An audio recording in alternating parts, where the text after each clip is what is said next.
ડભોઈ તાલુકાના કાયાવરોણા અને સુલતાનપુરા ગામની વચ્ચે ગત રાત્રિના સમયે હૃદયદ્રાવક અને ગમખ્વાર અકસ્માત સર્જાયો હતો। એક તરફથી પૂરપાટ ઝડપે આવી રહેલ ફોર વ્હીલર કાર અને એક્ટિવા વચ્ચે થયેલી જોરદાર ટક્કરમાં એક્ટિવા ચાલક આધેડનું ગંભીર ઇજાઓ થવાના કારણે કરુણ મોત નીપજ્યું છે।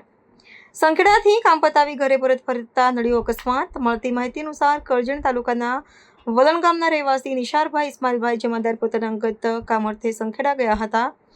રાત્રિના સમયે તેઓ સંખેડા ખાતેથી પોતાનું કામ આટોપીને એક્ટિવા પર સવાર થઈને પોતાના ગામ વલણ તરફ પરત ફરી રહ્યા હતા। તે દરમિયાન ડભોઈ તાલુકાના કાયાવરોણ અને સુલતાનપુર ગામ વચ્ચેના માર્ગ પરથી પસાર થતી વખતે સામેથી અચાનક આવી ચડેલી એક પૂરપાટ ઝડપે દોડતી ફોર વ્હીલર ગાડી સાથે તેમની એક્ટિવા ધડાકાભેર અથડાઈ હતી।